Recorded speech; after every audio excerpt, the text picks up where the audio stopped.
Good morning, student. Today, I will teach you presentation of data. In previous class, I have told you that there are three types of presentation of data. First is textual presentation of data. Second is table form of presentation of data. And third one is bar diagram and pie diagram. Okay. In previous class,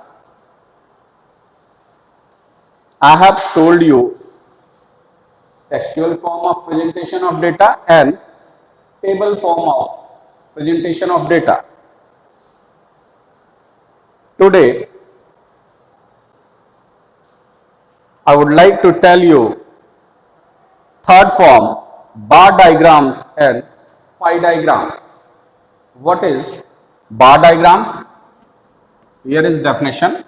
Bar diagrams are those diagrams in which data are presented in the form of bars or rectangle.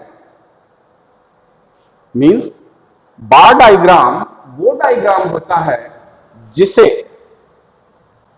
हम present करते हैं किस form में, bars के form में या rectangles के form में. क्लियर है?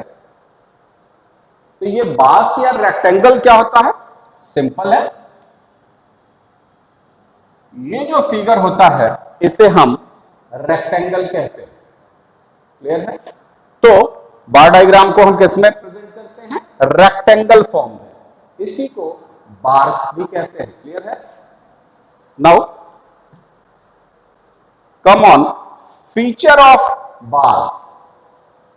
ये जो बार्स हम बनाएंगे इसमें, इस डायग्राम में, उसके फीचर्स क्या क्या होते हैं, उसके इंपॉर्टेंट फैक्ट क्या क्या हैं.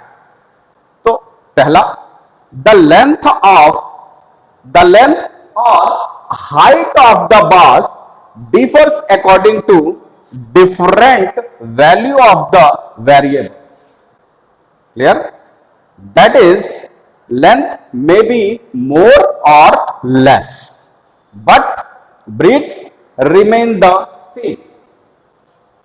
क्या कहना चाहता है कि द लेंथ और हाइट ऑफ बार्स की जो लेंथ होगी, हाइट होगी, ये वेरिएबल पे डिपेंड करेगा कि कितना वेरिएबल यहां पे अमाउंट कितना है. अगर 45 है तो 45 यहां तक बनेगा, अगर 50 है तो ये इससे थोड़ा सा और बढ़ जाएगा, अगर 60 है तो इससे थोड़ा सा और बढ़ जाएगा, ये हट जाएगा. यानी कि जितनी वैल्यू होगी वेरिएबल्स का उसी के हिसाब से इसकी लेंथ या हाइट रहती है. बट बिट्स जो है इसकी वो क्या रहेगी? सेम रहेगी. यानी कि चौड़ाई इसकी सेम होती है बट हाइट या लेंथ इसकी डिफर करती है अकॉर्डिंग टू वैल्यू के अकॉर्डिंग. क्लियर है? सेकंड फीचर क्या है? Bars may be either vertical और हॉरिजॉन्टल. जब भी हम इसे ग्राफ पे पुट करते हैं तो ये बार्स या तो इस फॉर्म में हो सकता है, वर्टिकल फॉर्म में हो सकता है, या वर्टिकल हो सकता है. तो यहां पे हमें ये फ्रीडम है कि हम अपने बार्स को वर्टिकल फॉर्म में प्रेजेंट कर रहे हैं या हॉरिजॉन्टल फॉर्म में प्रेजेंट कर रहे हैं. ये हमारे पास फ्रीडम है. क्लियर है? And third one is bars are equidistant from each other. यानी कि ये जो बार्स हैं वो एक इक्वल डिस्टेंस पे ही हम बनाएंगे. यानी कि दो बार्स के बीच में डिस्टेंस जो होगा वो सेम होगा. ये जो बार्स हम बनाएंगे, अगर बहुत डिफरेंट बार्स आ रहे हैं, बहुत डिफरेंट रेक्टेंगल्स आ रहे हैं, तो इनकी ये जो साइज है ये साइज भी सेम होगी. दो बार्स के बीच में जो गैप होते हैं वो गैप्स भी सेम होंगे. यानी कि ये इक्विडिस्टेंस पे होंगे. क्लियर है? ईच अदर मतलब एक दूसरे के। And last one is to make the bars attractive these may be shaded with the different colour. अगर हम एक साथ कई बार्स बना रहे हैं तो वो बार्स को अट्रैक्टिव बनाने के लिए हमें उसे डिफरेंट कलर में शेड करना होगा। क्लियर है? तो वहां तो हम अगर एग्जाम में ये आता है तो वहां हम कलर्स को लेके जाएंगे नहीं, हमारे पास दो ही चीज होगी, या तो पेन होएगा या पेंसिल होगी। तो पेंसिल से भी हम बहुत सारे तरीके से इसे अट्रैक्टिव बना सकते हैं। जैसे यहाँ पे यही अगर बार्स को ले लें तो इसे हम अट्रैक्टिव बनाने के लिए इस तरह की लाइन कर देंगे, या इसे अट्रैक्टिव बनाने के लिए पेंसिल से ऐसे कर देंगे। तो ये थोड़ा सा देखने में खूबसूरत लगेगा और वो अट्रैक्टिव होगा, तुरंत ध्यान खींचेगा। क्लियर है? तो ये थे फीचर ऑफ बार्स। अब आते हैं टाइप्स ऑफ बार डायग्राम। ये जो बार डायग्राम होते हैं वो कितने टाइप्स के होते हैं? तो there are 5 type. First type is simple bar diagram. ये सिंपल बार डायग्राम होता क्या है?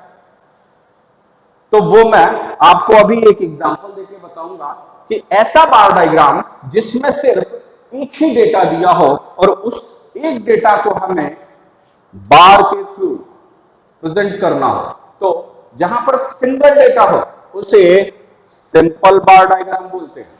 क्लियर है? Second one is multiple bar diagram.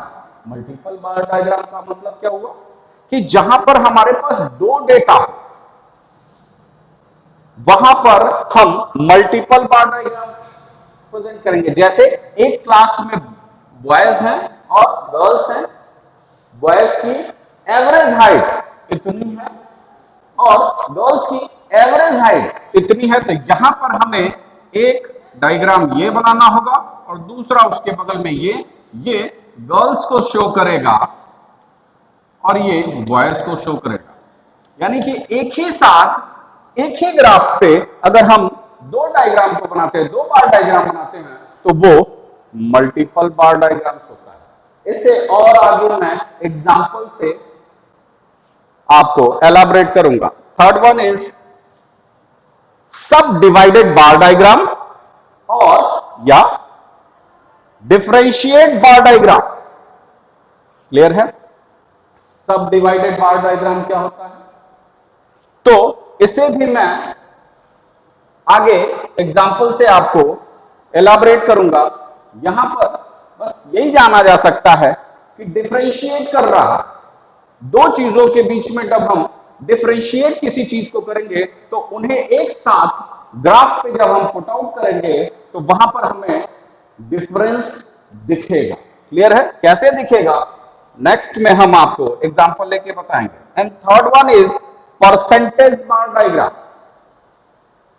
जब हमारा कोई भी डेटा दिया हो और उसके परसेंट दिए हो, जैसे एक ही चीज है कि मेरा नाम मनीष मनी, मैं हाई स्कूल में 20% पाया, 12th में 40% पाया, ग्रेजुएशन में 60% पाया, पोस्ट ग्रेजुएशन में 80% पाया। यहां पर एक ही आदमी के बारे में 4 डेटा हमारे पास है।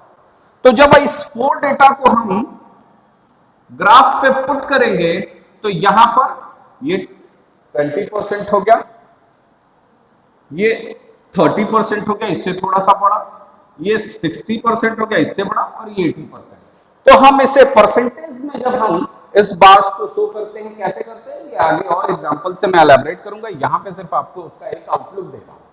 क्लियर है? तो उसे हम परसेंटेज बार डायग्राम्स कहते हैं। And next one is deviation bar diagram, जिसमें चीजें बहुत डेविएट हो रही हो डेटा, कि कभी वो माइनस में जा रहा है, कभी वो प्लस में डेटा जा रहा है, तो यहां पे डेविएशन ज्यादा हो रहा है। तो अगर माइनस में डेटा जा रहा है तो उसे हम कैसे ग्राफ पे पुट करेंगे, और अगर प्लस में डेटा जा रहा हो तो उसे हम कैसे पुट करेंगे। तो यहां पर डेविएशन ज्यादा है, तो जहां पर डेटा का डेविएशन ज्यादा होता है उसे हम डेविएशन बार डायग्राम से पुट करते हैं। फॉर एग्जाम्पल, कि ये हमारा बेस लाइन है, एक्स एक्सिस मान लेते हैं, यहां पे समझाना है। और इसमें कोई भी एक डेटा है, प्रोडक्शन ही है कि राइस का प्रोडक्शन 1990s में 105 मिलियन हुआ और नेक्स्ट ईयर राइस का प्रोडक्शन माइनस में चला गया। अब आप कह सकते हैं सर माइनस में कैसे जाएगा, जीरो होएगा और नहीं तो फिर कुछ और होगा। फॉर एग्जांपल हाइपोथेटिकली मैं आपको समझा रहा हूं कि अगर ये डेटा माइनस में चला गया तो माइनस के लिए फिर हम एक नीचे इस बेस लाइन के जब नीचे बना देंगे तो ये रिप्रेजेंट करेगा माइनस को, और इस बेस लाइन के ऊपर जब हम बनाएंगे तो ये रिप्रेजेंट करेगा प्लस को। तो यहां पर डेविएट, जहां पर डेटा बहुत तेज ज्यादा होता है, डेविएशन ज्यादा होता है, वहां पे हम डेविएशन बार डायग्राम्स का यूज करते हैं। अब इनको एक एक करके हम लोग देखेंगे कि किसमें किस टाइप का हम बार डायग्राम बनाएंगे। जब हमारे पास एक रॉ डेटा मिलेगा तो उस रॉ डेटा से हम इसमें से कौन सा बार डायग्राम बनाएंगे। कभी कभी एग्जाम में डायरेक्टली कह देता है कि मेक सिंपल बार डायग्राम या मेक मल्टीपल बार डायग्राम या make deviation bar diagram. But कभी कभी एग्जाम में आपको अगर ये ना लिखा हो और जहां पर कंपैरिजन हो, वहां पे हम कौन सा डायग्राम बनाएंगे, या जहां पे डेटा में डेविएशन बहुत ज्यादा हो तो वहां पे कौन सा डायग्राम बनाएंगे। तो ये अगर आपको कॉन्सेप्ट पता होगा तो फिर आगे कोई दिक्कत नहीं होगी। क्लियर है? तो आज के लिए इतना ही है। इसमें से अगर किसी को कोई दिक्कत होगी तो वो बेहिचक पूछेगा। और दूसरी बात कि आप अपने बुक से इसे गो थ्रू कीजिएगा, इसे समझने की कोशिश कीजिएगा। कल जब हम आपको सिंपल और मल्टीपल और सब डिविजनल बार डायग्राम्स के बारे में बताएंगे तो उसे भी पढ़ लीजिएगा, ताकि जब हम बताएंगे तो आपको समझने में आसानी हो। क्लियर है? Thank you class.